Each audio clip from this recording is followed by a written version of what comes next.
Textile knowledge ইনফরমেশনের পক্ষ থেকে সকলকে স্বাগতম।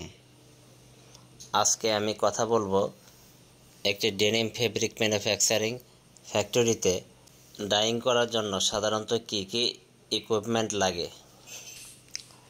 তো প্রথমে আসি হলো কালার ক্যাবিনেট। কালার ক্যাবিনেট আমাদের কি কাজে লাগে এবং এর ফাংশন কি। Colour fastness and shade match, এটা আমরা দুইভাবে ইউজ করতে পারি।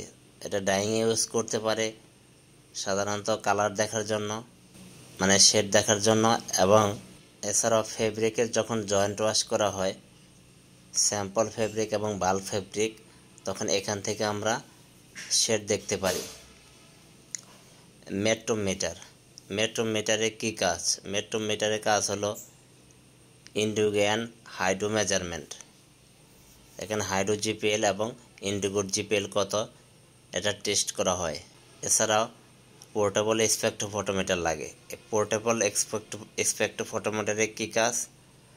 এটা হলো ব্ল্যাক কালার মেজারমেন্ট, এছাড়াও ইন্ডিগো কালার মেজারমেন্ট করা হয়।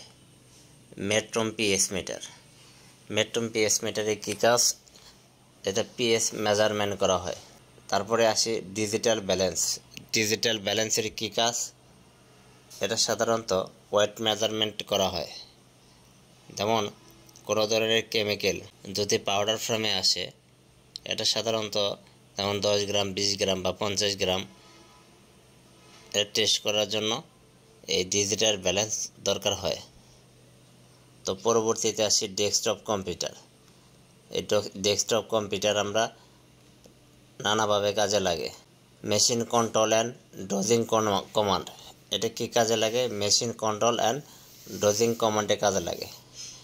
এটা দ্বারা আমরা মেশিনে সাধারণত কন্ট্রোল করে থাকি।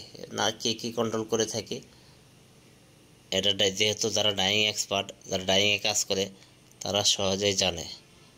এটা দ্বারা আমরা ফিডিং দিয়ে থাকি।